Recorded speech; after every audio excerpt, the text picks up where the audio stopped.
Hi, everyone. This is Alex Whitaker at the National Governors Association. Just want to thank everyone for participating and joining today, especially what is probably going to be the busiest 2 weeks of the year, particularly for you folks who are on the Hill. So thanks for making the time in your schedule. So as way of introduction, again, my name is Alex Whitaker, Legislative Director at the National Governors Association. And we are bringing everyone here together today to talk about how states, localities, counties, and cities, and other entities have been successfully utilizing the money directed to them through the CARES Act. So NGA is joining with a few other state and local groups, including the Council of State Governments, the International City County Management Association, the National Association of Counties, the Conference of State Legislatures, the National League of Cities, the Conference of Mayors, and the Government Finance Officers to bring this information to you today. So as you can notice, it's a pretty big group representing a substantial number of elected officials and their staff who are working to respond to the pandemic and provide some certainty and stability in their respective jurisdictions. So again, we want to share some of the success stories, talk about how the money's been used, and then sort of convey the reason and the need for more aid to flow as Congress does consider an additional aid package. So the way that we're going to do that is in just a minute I will stop, and we've got a great panel today representing the National Conference of State Legislatures. It's Senator Bo Watson, who's the chair of the Senate Finance, Ways and Means Committee in Tennessee, followed by the National Association of Counties representative, which is Commissioner Marion Borgenson, the commissioner in Douglas County, Nebraska, and then followed by the National League of Cities representative, Council member Kevin Thompson of Mesa, Arizona. They're going to present a picture of what their respective jurisdictions have been doing with the CARES Act funding. Once that's completed, we will have a question and answer session where we're also going to hear from Jeremy Licht, who is the director of the Rhode Island Pandemic Recovery Office. Before we get started, I'll just say we are again going to hold questions kind of until the end, but if anyone would like to put a question into the chat beforehand, that would certainly be helpful. And if not, then I will do my best to kind of recognize folks at the end of the Q&A section. I also want to bring everyone's attention to the chat. Periodically throughout our webinar, we're going to have some folks from the respective organizations I mentioned dropping resources into the chat box. Would be some sort of different materials that our groups have put together to demonstrate kind of where everyone has been directing this money and why additional support and things are needed. So again, thanks everyone for joining. If you have any other questions, just drop those right into the chat. But if not, we will go ahead and get started, and I will hand it over to you, Senator Watson, to talk about the great work that's been happening in Tennessee. Well, thank you, Alex. And if I can just be sure that everybody can hear me, raise the hand or whatever. I think you're good, sir. Thank you to everyone for participating. I look forward to sharing you a little bit about Tennessee's story, and more importantly, I look forward to hearing what others have been doing with the CRF funding as well. I'm going to pull up a screen here just to help keep me on track. They tell me I have about 10 minutes, so I will try and be respectful of everyone's time.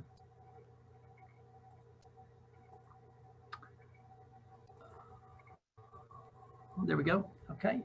So Tennessee received $2.36 billion of CRF funding back in the late spring, I guess.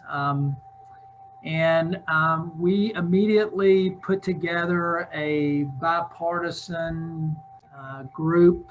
The governor put together a work group, the Stimulus Accountability Work Group, which was responsible for oversight of how we would use the $2.36 billion in Tennessee. Now, all in, Tennessee has gotten about $7 billion from all the various buckets of money that has come down. But from the CRF fund, it was $2.36 billion.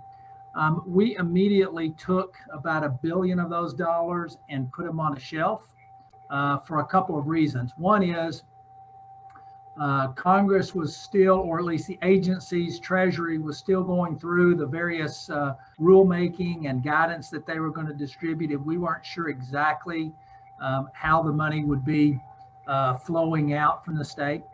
The second was we anticipated a fairly robust use of unemployment money. And so we wanted to be sure and protect our unemployment trust fund. Now, I don't know how other states are set up, but Tennessee's unemployment trust fund has various triggers that if the trust fund drops below a certain level, it triggers an increase in premiums that companies would pay. And one thing we wanted to do was to be sure that we protected the trust fund so that those triggers didn't get stimulated, because, in the middle of a pandemic, when you're staring at recession, you don't want to be increasing your premiums on your business community. So we parked about $1 billion on the shelf to be sure that our trust fund would be adequately funded during the various stages of the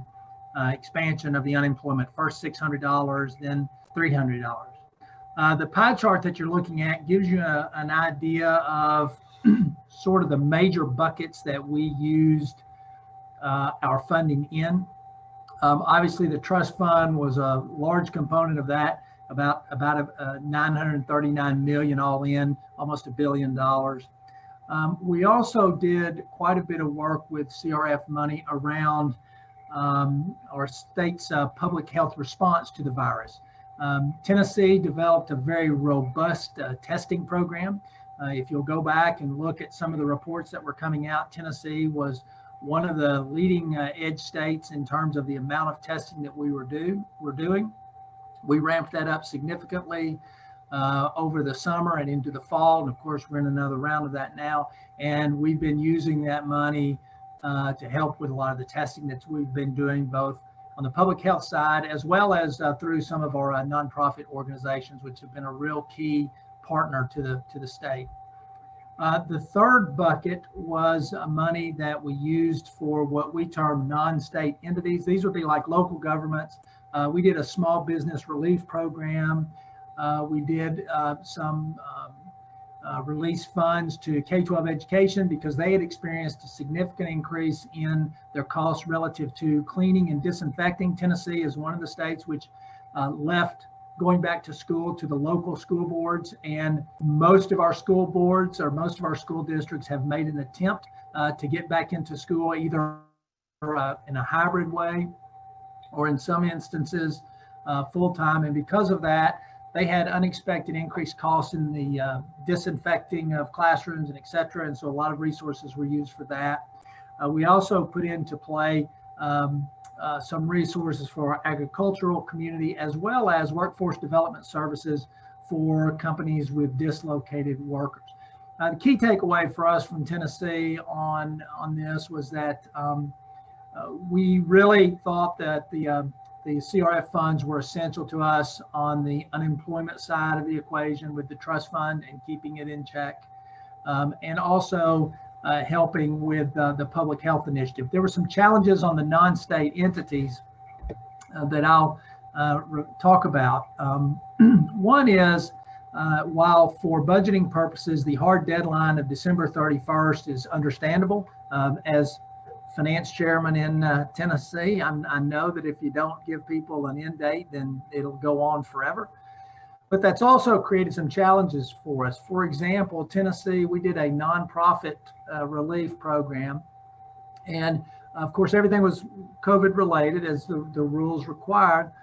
But some of the nonprofits were buying, for example, Chrome computers for school systems. Well, because of supply chain disruption, there's no way they would have those computers in place by the December 31 deadline. And so many of our nonprofits were not willing to risk the cost of, for example, Chromebooks, because they were afraid they would not get reimbursed after the hard deadline of December 31st. And I think that's a challenge that should be considered in the current package and with any package into the future is a hard deadline the best way to go? So we would ask that you consider that. The second one that we ran into, particularly with our cities and counties and with our nonprofits, was the accounting mechanisms that were evolved over time were so complex that many of our smaller entities just chose not to participate. And so you would have entities returning money or not applying because when they looked at the accounting requirements, they simply didn't have the sophistication to meet the requirements that the state was putting on them. And the reason the state was putting on them was based on guidance that we were receiving from Treasury, and also for the fact that the state at the end of the day is liable because we in essence are the grantees to the program. And so we ran into some challenges on the accounting side where entities that might do well receiving the funds just simply decided to back out because they just couldn't handle the bureaucracy. And the third challenge that we faced over the course of these 9 or 10 months has been that as the money began to roll out, there appeared to be changing guidance to us that things that we thought were going to be eligible were not, or places where we had spent money. Later, we learned that we had to go back, for example, under the FEMA. We had to go back and pay back money out of our CARES Act money. So we would ask for, at the outset, greater clarity in guidance. I think that would be really helpful. And also just to be sure that the rules are clear to everyone as they're participating in the program. Lastly, a couple of suggestions from Tennessee and from our experience. We found that direct aid delivery was really helpful and effective. The PPP program, we had about an 84–85% take on that, which was really high as compared to a small business program that we did with our CRF funding, where we've struggled to get to 60 or 70%. So many of us, while there is a place for states to deliver some of these programs, there's also a cost associated with that. And so in the guidance, we would just ask that you be sure you're protecting the cost to the states. And if there's a way to directly deliver it, that may be in some instances, a more efficient and effective way to do it. And then secondly, and this goes back to changing guidance, reduce barriers to implementation. Many of the organizations that really need these resources simply don't have the sophistication to fulfill all of the accounting requirements and reporting requirements.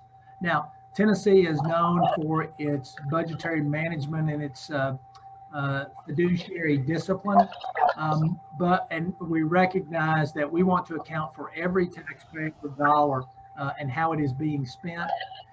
But some of the barriers that we've encountered on the accounting side just simply make it impossible for some really good organizations to participate in this, which actually have direct impact on the various communities in Tennessee. I saw an article this morning in the Chattanooga paper where Atlanta, which was a recipient of, I assume, direct aid from the CARES Act, was reallocating about 50% of their money for housing because many of the people just didn't meet either the qualifications that were in place or could not complete the paperwork that was in place. And so a lot of the money that you might otherwise use goes back and is reallocated out.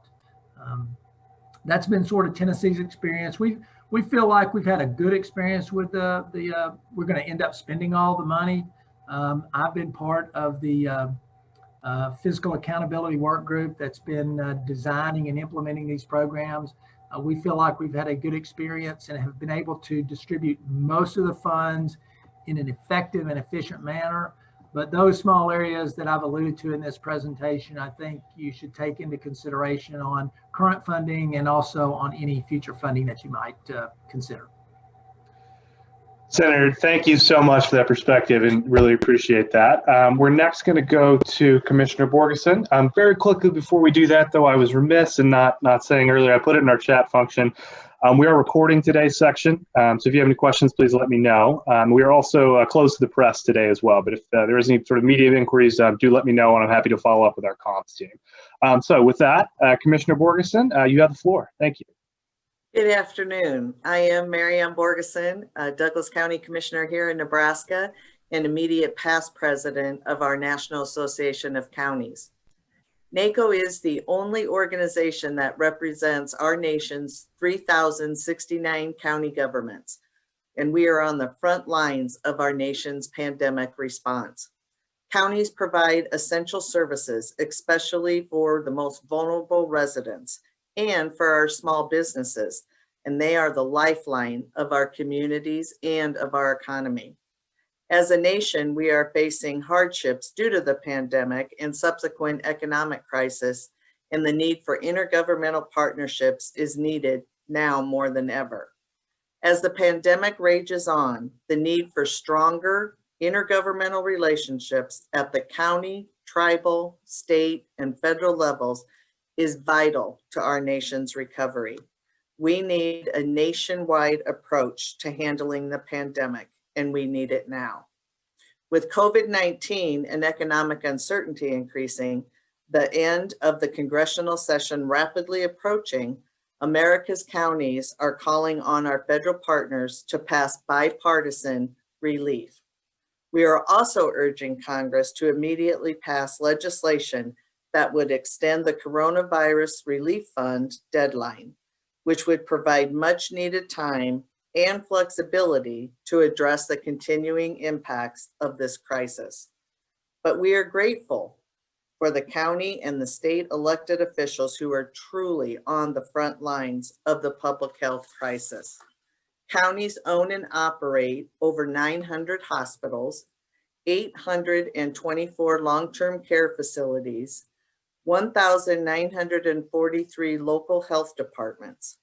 We also provide critical services to local communities with 530,000 employees in the health and hospitals arenas, including 329,000 hospital workers and 201,000 public health workers. Additionally, county governments are responsible for emergency operation centers and our 911 centers, court and jail management, public safety and emergency response, protective services for children, seniors, and veterans, and the last of the first responders with coroners and medical examiners. These are among many of our essential public health services. Counties will also play a large role in the implementation of the COVID-19 vaccination programs. A number of the elements identified as critical to the execution of vaccine deployment are county-owned or operated, including emergency management agencies, local health departments, hospitals and health systems, community health centers, rural health clinics, and our long-term care facilities. From the beginning of this crisis, counties have faced persistent critical supply shortages and budget shortfalls while working with a public health infrastructure that has been underfunded for years.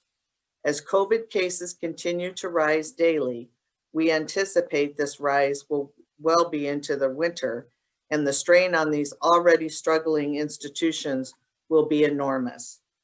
Another area of stress for local governments is the high unemployment rate that has disproportionately affected local government sector jobs. Early in the pandemic, counties faced massive furloughs and layoffs, and local government employment continues to be at well below the levels of the Great Depression. Despite the recent job gains seen across the country in October, nearly all major industries remain below February employment levels, and the economic situation remains largely unstable. Currently, counties anticipate a $202 billion impact to budgets through the year 2021. This figure includes the $114 billion in lost county generated revenue, $30 billion in additional COVID-19 response expenditures, and an estimated $58 billion in state funding cuts. These impacts are causing county leaders to cut or reduce services to residents, delay or cancel infrastructure projects, or lay off or furlough American workers. County budgets are threatened by reduced income from tax revenue streams. Many counties are primarily, if not almost entirely, funded by property taxes, and the concern is mounting on the stability of the future property tax revenue streams. The financial fallout from the COVID-19 has also forced cuts in the delay of capital investments. NACO's research finds that 66% of counties have cut or delayed infrastructure maintenance, and that 54% have cut or delayed new infrastructure projects. These cuts will mitigate cash flow shortages in the short term, but will have a long-term economic impact and disrupt critical local economic development. We are sharing in this pain with businesses large and small in our communities.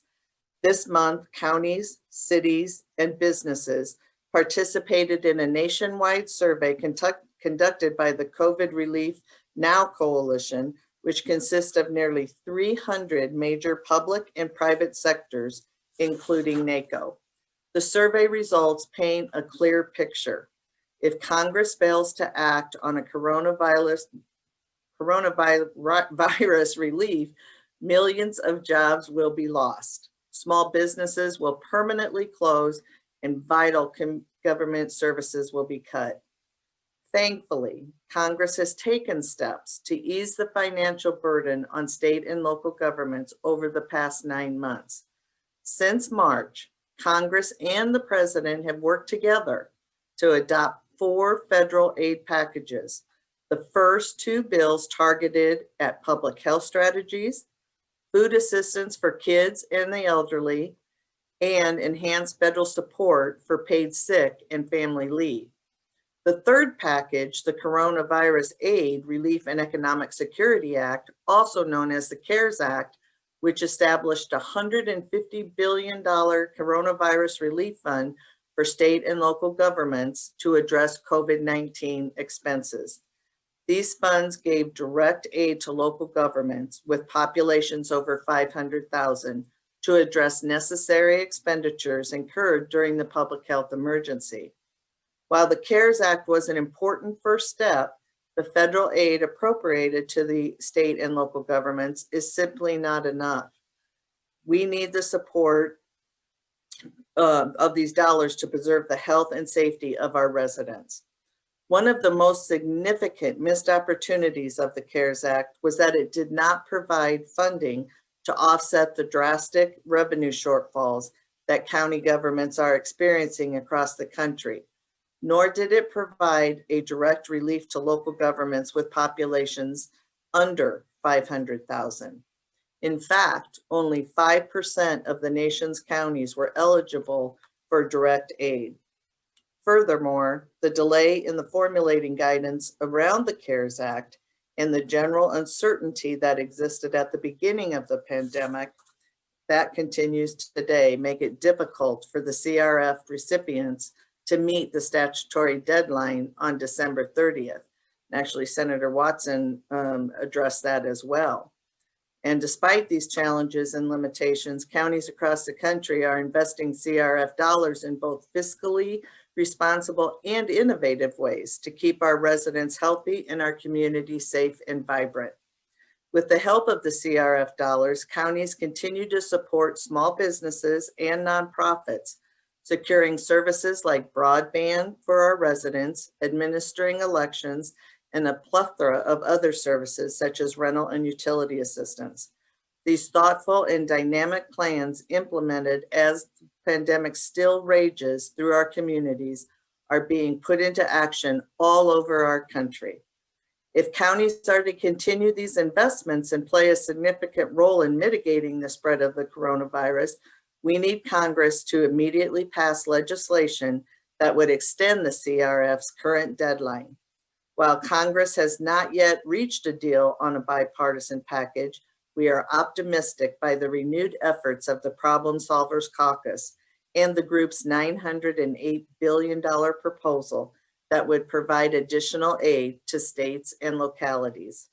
As lawmakers partake in negotiations around this package, we urge federal partners to allocate these funds based on the county share and distribution formula.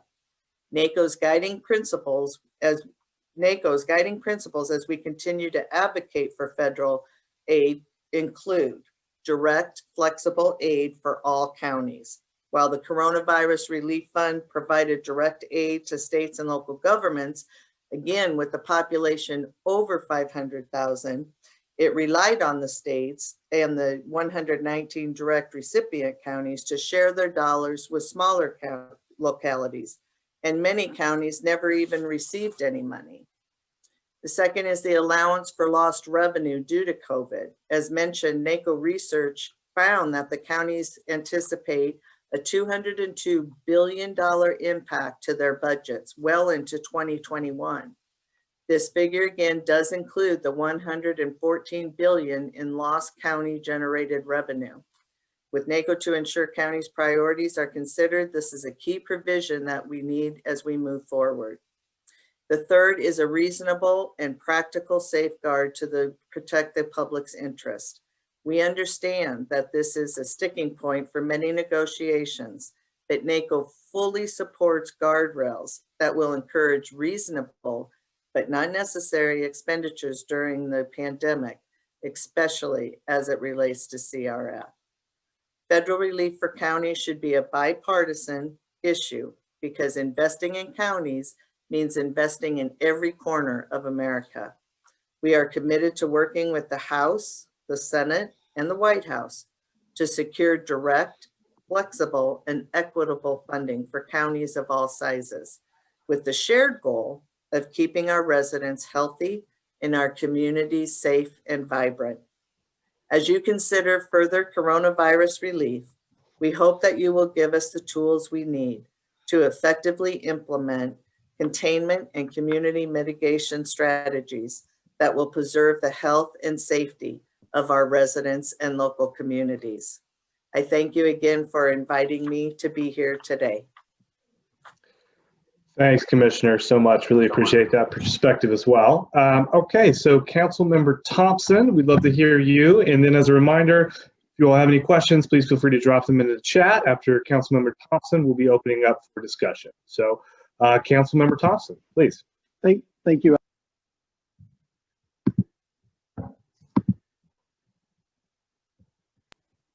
There we go.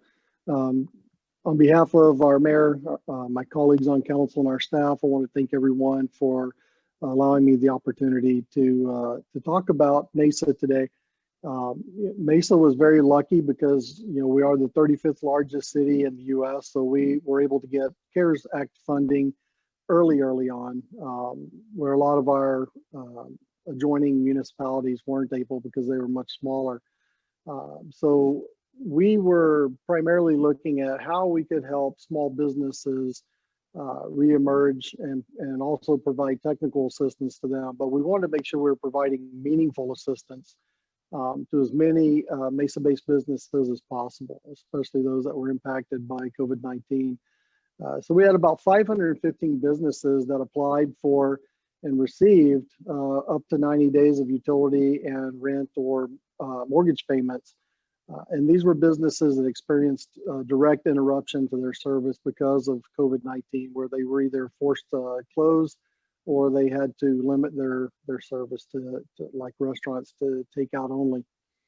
We also provided technical assistance where we were providing businesses with recovery from the pandemic, helping them to evaluate and react to necessary changes in the business environment, helping them implement new policies, procedures, and processes, and really to stimulate new business and strategies. The focus was really on stabilizing their recovery and to help boost their resiliency for the small businesses in our community.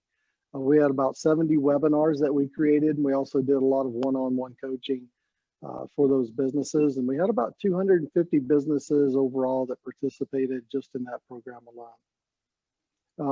We came up with something new called the Mesa Alfresco. It was a new and expedited permitting process for dining and beverage establishments, where they were allowed to temporarily expand their services to outdoor areas. So during the first month of the program, we had 38 establishments that already pursued and received permits. And And then we also expanded that program to include other retail businesses as well as gyms. We offer up to about $1,000 per establishment in business assistance, and that's primarily to help them offset their cost of adding tables, chairs, umbrellas, lighting, or temporary fencing. We did provide utility assistance through a partnership with our utility providers. We provided households and businesses with utility assistance, and there were about 6,200 served as of December 7th. We allocated some of the funding to what we call Feeding Mesa, which was really to provide food to those in need, working in conjunction with our community organizations like United Food Bank and Feeding America. We helped mobilize our own staff for support to provide food and meals. So we had a drive-through food distribution program. It was a contactless drive-through event that we did weekly. We had about 3.5 million meals served, averaging roughly 2,280 meals per week, with a little over 3.7 million pounds of food. We had a restaurant buyout program where we actually purchased meals from local restaurants to feed frontline workers, primarily those in hospitals and the care facilities for essential workers. We had a meal preparation program where we actually made meals in our convention center and provided those to agencies who would also feed the needy. There was approximately 5,000 meals prepared and delivered each week to local nonprofits serving our Mesa residents. We had a Mesa food drive where we collected and donated all the food to our United Food Bank and the Midwest Food Bank. There was approximately 30,500 pounds of food that was donated. With Feeding Mesa, we also had an adopt a grandparent where we provided direct assistance of deliveries, welfare checks, primarily for homebound elderly and those whose health was vulnerable to COVID. So we had 252 seniors that were adopted with 168 volunteers serving their needs on a daily basis. We had 84 local agencies participating in all the above programs with 1,366 food boxes provided to homeless program participants. We allocated dollars to residential eviction prevention. So we provided up to $1,500 per month of rent and or mortgage assistance that was paid directly to the landlords or to the banks to as many Mesa-based residents as possible that were negatively impacted by COVID. We had 912 households approved and the landlords paid. The goal is to serve 1,500 before December 30th, 2020.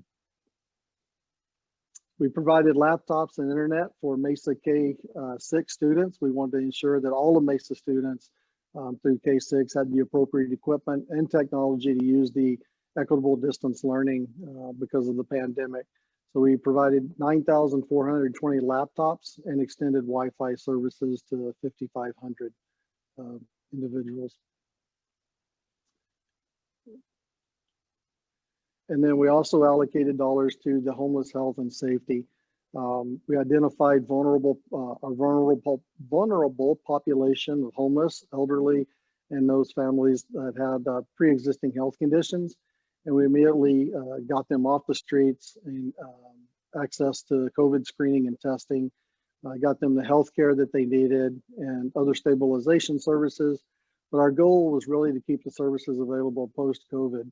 We did have 100 beds secured at a hotel and local shelters.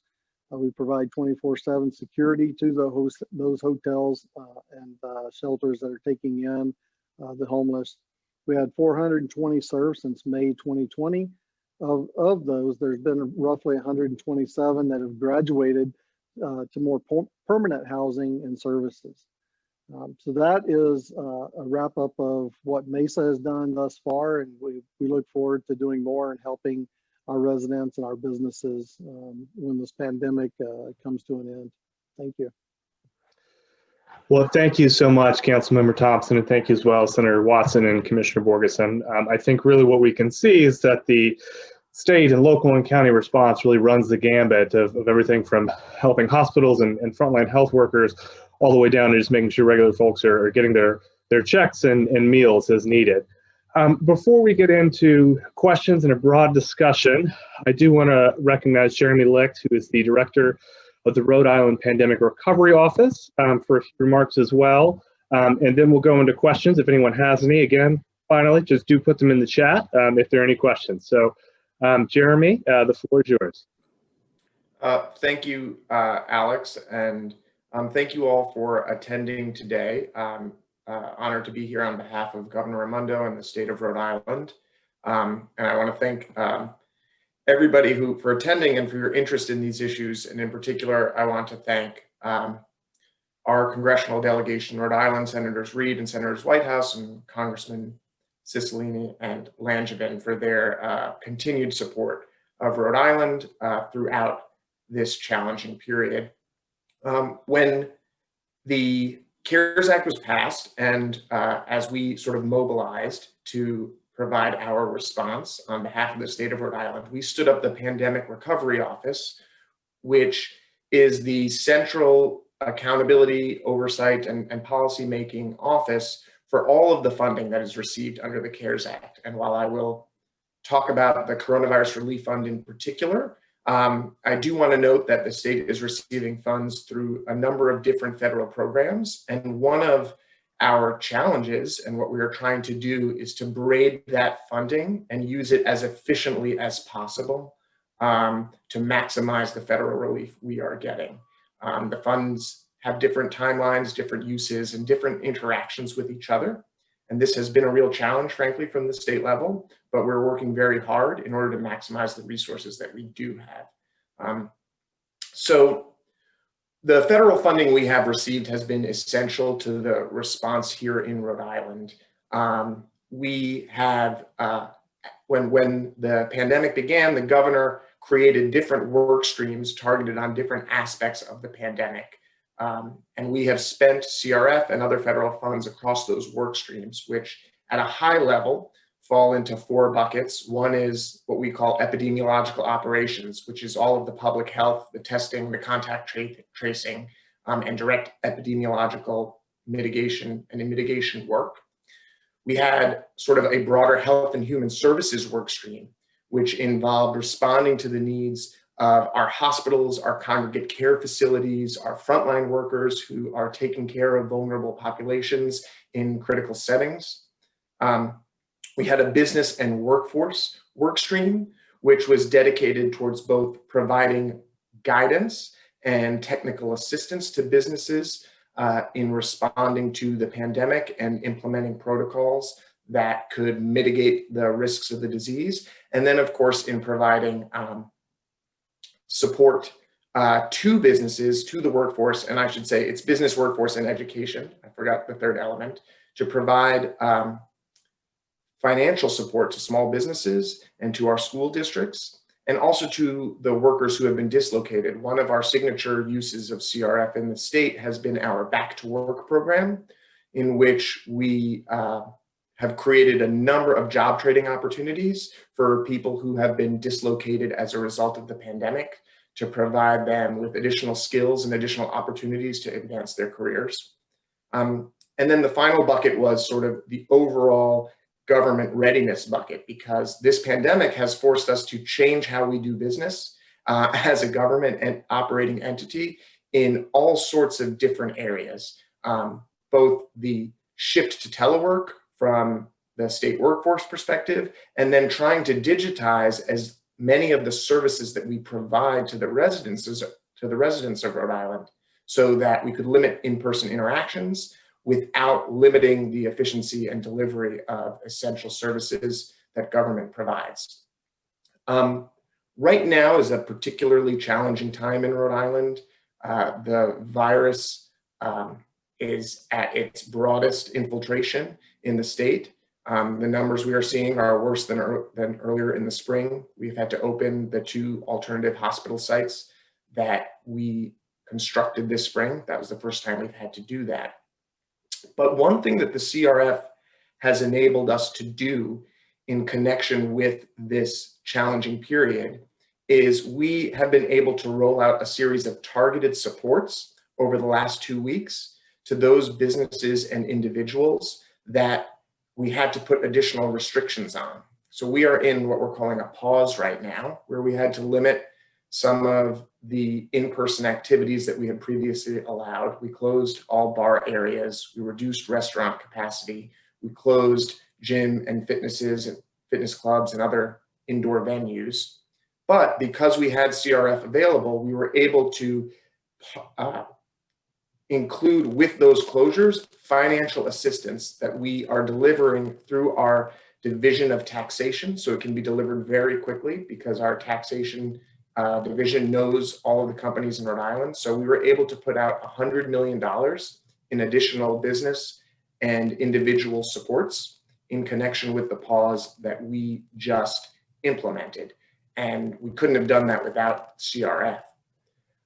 As my colleagues from other states have indicated, the CRF December 30th deadline is a challenge for us. And I just want to share one slide to illustrate a component of that challenge. Let's see if I can share my screen here. So hopefully you can see this slide. It's a little bit out of date, but it shows you in certain key critical areas what we are forecasting as the post-December 30th spend and what we have spent and budgeted for before December 30th. This is not a comprehensive look at our uses of CRF, but it's in the critical functions that we know we will need to continue after December 30th. And you can see the bottom line number here. We're still looking at a $260 million need. Obviously, large areas of that continued need are in testing, operation of our alternate hospital sites, continued case investigation and contact tracing, vaccine distribution. But I want to call out a couple of numbers that are smaller here, which is sort of in this business workforce line. We have 1.8 million budgeted here because we're not even conceiving of additional business support, even though we know that there will be need, because we will not have any resources to provide any additional business support. And we don't even have all of the resources to fund this 260 million. It just shows what the need we have just to maintain what we consider to be the essential elements of the response, but it doesn't address the secondary effects that we have been able to address thus far before December 30th. So with that, I just want to echo, I think, what Senator Watson, Commissioner Borgenson, and Council Member Thompson have said about the importance of additional federal relief and extending the CRF deadline beyond December 30th, in addition to that additional federal relief. I think we all would find that to be extremely helpful to the on-the-ground work we are doing to combat the pandemic. Well, thanks, Jeremy, for that perspective. Really appreciate all the work that you've been doing and working with you over the last few months and understanding where your state is. We will go to questions now. I don't have any in the chat, but if anyone on the line has a question, please feel free to chime in now and ask it.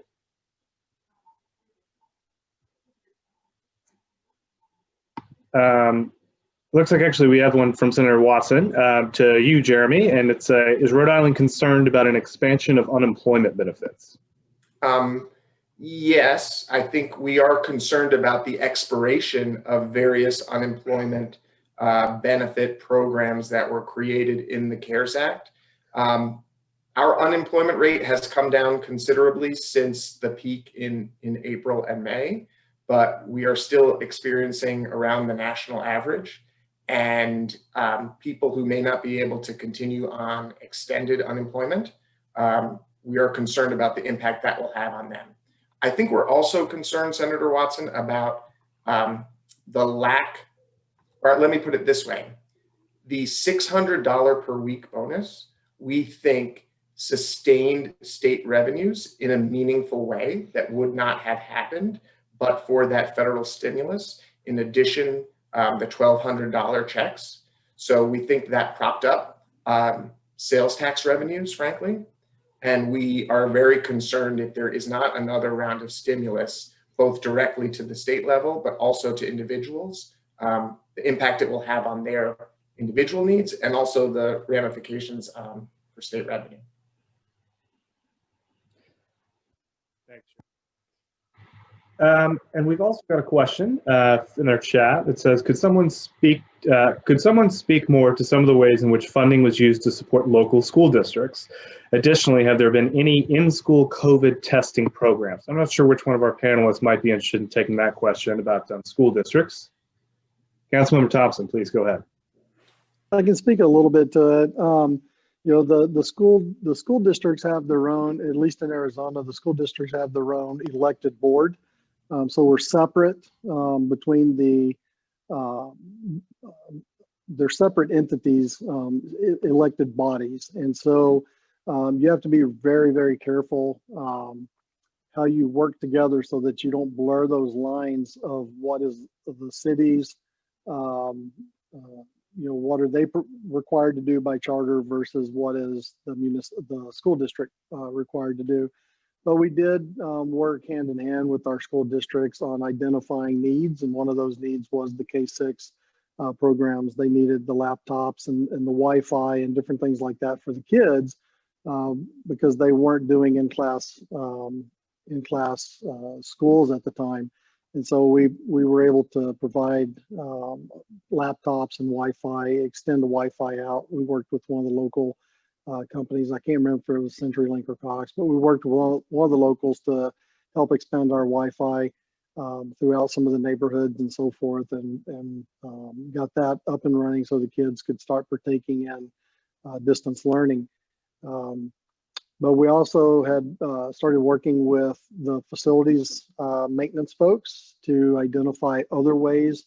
For example, you know, we had access to a lot of technology when it comes to filters and so forth for your HVAC units and how you could filter the air properly. And some of the equipment can't take the really condensed filters that take out, you know, the nanomicrons or whatever they call it of things. So we kind of worked with, we had our folks working with the school districts folks to kind of share information and help where we could, you know, without crossing those lines. Hope that helped. Thanks so much. And I think to kind of follow up on that, we have an additional question, which says, I am a former teacher from Douglas County, Nebraska, who's hearing concerns from colleagues there and across the country about bars and restaurants being open while schools are closed. How are states and localities working with school boards to get community spread down while still getting schools open? So I know with Councilmember Thompson, you might want to continue that, or if there's anyone else in the panel who might want to answer that question. Sure. Well, some of our school districts, at least locally, the Mesa School District, the Gilbert School District, Queen Creek School District, a lot of them went back to either online. They were doing in person, but they have, you know, their school board set up a matrices that if they didn't meet the matrix data points, then they had to go back into online education. And so right now they're doing kind of a blend of that. They're doing some online, but they're also doing some in person. They're just trying to keep down as much as they can the spread of COVID in the classrooms. So it's a hybrid, I think is what they're calling it. Sorry, Councilmember Thompson, I just want to add in from the state level, what we have done, we've done a number of things to help support our schools. First, to the question about bars and restaurants being open. Governor Raimondo has been committed to keeping schools open as long as is feasibly possible. And even during the pause that we are in right now, K through 8 children are still going to school in those districts that are willing to offer in-person learning. And the state is trying to support in-person learning as well as digital learning in a number of different ways. But at the state level, we set up basically an education emergency operations center through our Department of Education, which is sort of a targeted specialized emergency operations center that supports school districts. And that's staffed with members of our Department of Education, members of our National Guard, and works very closely with our Department of Health, so that the kind of support that we were providing, for example, to nursing homes earlier in the pandemic, where they needed a lot of technical assistance and a lot of help, and we'd send in SWAT teams. We've created a similar structure this fall for school districts, so that when issues do arise, we can respond very nimbly. We've also provided a lot of aid. We've provided, through various mechanisms, close to $100 million in CRF support to our local education agencies here in Rhode Island. We've seen a number of needs for increased transportation costs in order to maintain social distancing while students are getting to and from school, the ventilation costs that Councilmember Thompson referred to. We've also seen a lot of need for additional costs in substitute teachers. You have more absences, you have nurses being absent, in addition to investments in technology and Wi-Fi accessibility. So it's really run the gamut, but we've tried to create a centralized system at the state where we have technical assistance to districts so that they can remain open as much as is feasibly possible.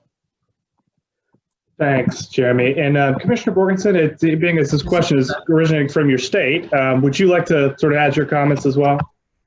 Sure. So thank you for the question. Oh, ma'am, I think you may have. Oh, there we go. Our local health department director actually meets with all of our superintendents on a weekly basis. And just as Mr. Thompson was talking about in terms of virtual versus in-person, there are some school districts that are doing both. Some that are, again, doing all in person, and some that have gone to all virtual. So because of that local control of each school district having its own school board, she works with each one of those in what their needs are, depending on where they are with their instruction. We are also working with the schools to do that in school testing. We have one school district that does have rapid testing going on currently, and we are working to implement that in the other school districts as well, and especially after the holidays and we begin the new year. Thanks so much, Commissioner. And this is I think, pretty hot button topic. And Senator Watson, I don't know if you had anything you wanted to add as well. I think you chimed in a moment ago. No problem if not. Right, I was going to say in Tennessee, the decision on the school has been left to the local school districts. And most have been open, although just as Mr. Thompson referenced, most of them are using some type of metric system to determine whether they're fully open or they're in a hybrid mode where half are in class and half are out of class, and they have a cleaning day and the other half comes into class. One of the challenges that I referenced earlier was supply chain disruption and the hard stop on December 30th for products being in hand. We committed about $75 million to K-12 for technology development. And one of the challenges that we see there is that some of the technological improvements that we make will not have a delivery date by December 30th. And if you don't have it in hand by December 30th, then you wouldn't be eligible for the reimbursement. And so that's why I think everybody on this call has been making the point that the hard stop is problematic for a number of reasons. Thanks so much. So we've got about 5 minutes left. I wanted to very quickly change gears and actually direct a question to you, Commissioner Borgensen. You mentioned in your remarks that counties have a unique relationship with a number of hospitals, and that counties run several of them, many magnitudes of several of them across the country. So I was wondering if you might be able to speak a little bit specifically to kind of the unique needs of healthcare providers, just sort of share things that you're hearing, given county's role in working with hospitals so closely, or anything else additional you wanted to add? Sure, thank you for that question. And actually, even here in Douglas County, we run a 254-bed long-term care facility. So it's not the same, but it's equivalent to some of the positions that are needed. And what we're finding is that there is a shortage of those nursing positions, respiratory positions that are needed, especially at the high occupancy rates that we're seeing our hospitals enter into and continue through the November and December months. And I think it will just, again, get exacerbated throughout the beginning of next year. So the personnel is really in bed availability and ventilator availability are becoming very critical and very concerning to a lot of our hospitals, not only just those run by counties, but our hospital associations throughout the states. Thanks so much. Appreciate that. So we're getting up near kind of Hey, our Alex, can I jump in on this? of course, yes. I wanted to hear from you all as well, please. Alex, can I jump in on this? Go ahead. So when I'm not playing this sport, I work at a county hospital, but I work at a hospital facility.